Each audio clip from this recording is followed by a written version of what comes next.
Hello friends, আমার চ্যানেলে তোমাদের স্বাগত। আজকে আমি তোমাদের সামনে যে বিষয় নিয়ে এসেছি তা হলো last time suggestion West Bengal state university 2026 fifth semester philosophy major practical ethics DSC 10 suggestion, যা 100% কমন। এর আগে আমি ডিএসসি 8 আর ডিএসসি 9 দিয়ে রেখেছি, তোমরা একটু দেখে নেবে।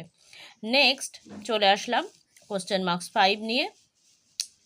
সক্রিয় ও নিষ্ক্রিয় করুণা হত্যার পার্থক্য করো। 2 ব্যবহারিক নীতিবিদ্যার মৌলিক বৈশিষ্ট্যগুলি সংক্ষেপে লেখো।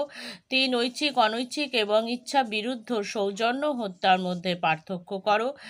4 মানবাধিকারের বৈশিষ্ট্যগুলি উল্লেখ করো। 5 গভীর ও অগভীর বাস্তু সংস্থানের মধ্যে পার্থক্য কী।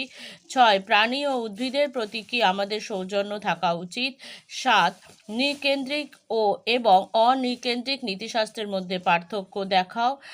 8 বৈষম্যের সংজ্ঞা দাও। লিঙ্গ বৈষম্য বলতে কি বোঝো। 9 বাস্তু সংস্থান বলতে কি বোঝো। 10 দরদি নীতিবিদ্যা বলতে কি বোঝো। এবার চলে আসলাম ব্রড কোশ্চেনে।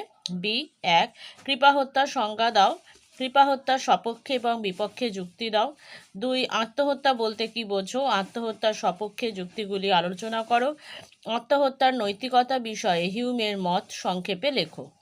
জাতিগত বৈষম্য বলতে কি বোঝো। জাতিগত বৈষম্যের বিরুদ্ধে পিটার সিঙ্গারের যুক্তিগুলি লেখো।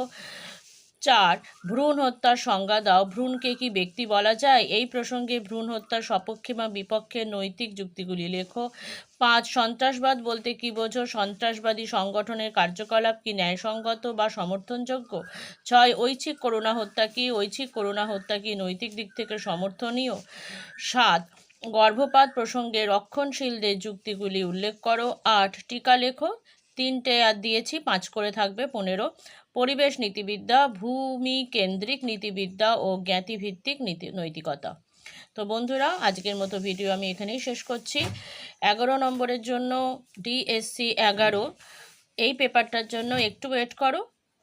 তোমরা যারা এখনও আমার চ্যানেল সাবস্ক্রাইব করোনি তারা প্লিজ চ্যানেলটি সাবস্ক্রাইব করো, আর সাবস্ক্রাইবের পাশে থাকা বেল আইকনটি ক্লিক করে অল বাটনটি ক্লিক করো। Thank you.